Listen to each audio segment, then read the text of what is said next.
It's not a game, it's a rich thing. Why the Navajo Skinwalker is the most terrifying Native American legend. What is a Navajo Skinwalker?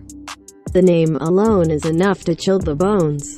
These shape-shifting witches are part of Native American culture. Different tribes have their own tales to tell. For the Navajo of Southwest America, Skinwalkers are a powerful and destructive presence. The witches have the ability to transform into animals as well as possess other people and bring folk back from the dead with black magic. They wear the skins and sometimes skulls or antlers of their chosen creatures, which is where the name Skinwalker comes from. The tribe doesn't talk about them openly, as it's thought Skinwalkers hide among their number and exact vengeance on those who speak out. For the Navajo, living side by side with a fearsome enemy is accepted. Skinwalkers are just another part of their spirituality and one of the ways of their lives, according to the Legends of America website. As such, witchcraft has long been part of their culture, history, and traditions. Skinwalkers are very dangerous but can be identified if the unwary know where to look. The Navajo term for them is naaldlooshii, with it. He goes on all fours. The majority are said to be male.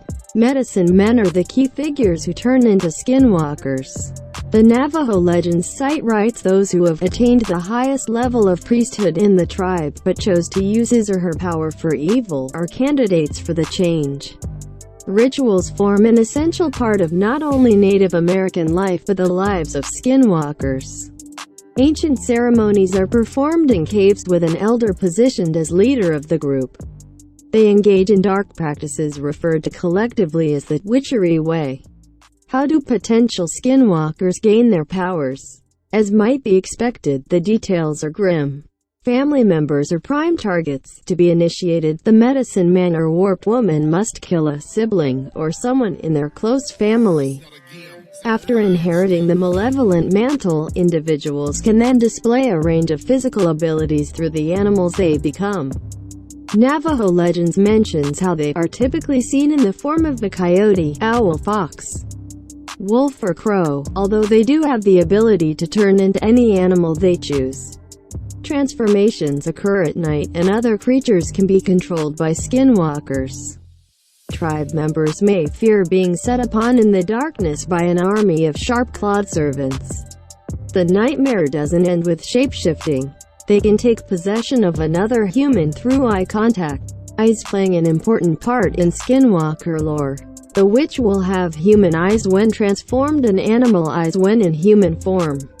Skinwalkers have been known to rummage around in graves, partly to steal whatever's inside, but also reportedly to extract a powder from corpses. This is then used to poison people. A tribe member who falls sick may well wonder if they crossed paths with a skinwalker. These witches live on the unexpired lives of their victims, writes Legends of America, and they must continually kill or perish themselves. Despite their formidable reputation, skinwalkers can be defeated. Those who do track a skinwalker and learn their true identity must pronounce the name of the evil one in full, says Navajo Legends. Once this happens, the skinwalker will get sick or die for the wrongs they have inflicted against others. Stories aside, can anyone prove they've seen a skinwalker? Legends of America mentions that when they have been seen, they have been described as not quite human and not fully animal. In a Hulk-like twist, the witch has sometimes been spotted wearing tattered shirts or jeans. What about cast iron proof? The famous case of Skinwalker Ranch in Utah certainly resulted in some hair-raising accounts. Terry Sherman used to own the 512-acre property, but he and his family left after experiencing eerie phenomena, as reported in 1996. This included the likes of UFOs, lights emerging from circular doorways that seemed to appear in midair, according to the Las Vegas Sun, but also attacks on livestock. History.com describes the systematic and repeated mutilation of their cattle, in an oddly surgical and bloodless manner. The owner also encountered mysterious large animals, most notably a wolf 3 times the size of a normal wolf that Terry shot at close range multiple times with a rifle, to seemingly no effect. The site was then purchased by Robert Bigelow, a millionaire with an interest in all things otherworldly. Bigelow's surveillance of the ranch was documented in 2005 book Hunt for the Skinwalker by biochemist Cole May Kelleher and journalist George Knapp.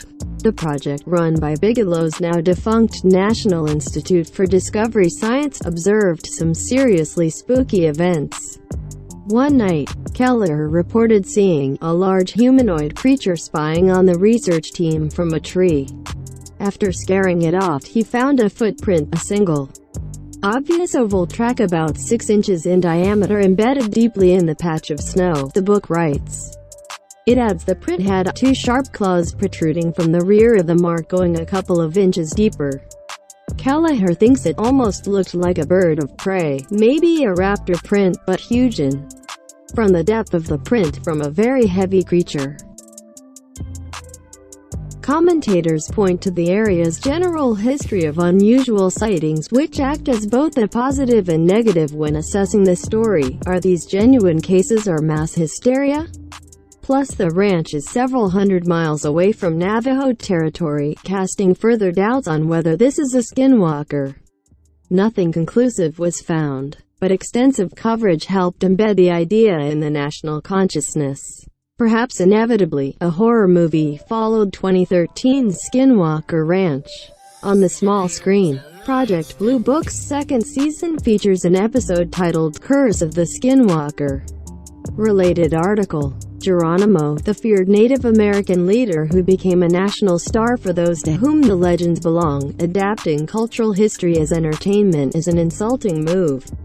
The Native Appropriations website comments, "We as indigenous peoples are constantly situated as fantasy creatures. But we're not magical creatures, we're contemporary peoples who are still here and still practice our spiritual traditions." The site is concerned about the constant commodification of our spiritual practices. The Navajo Skinwalker is a way of life for some and a boogeyman for others.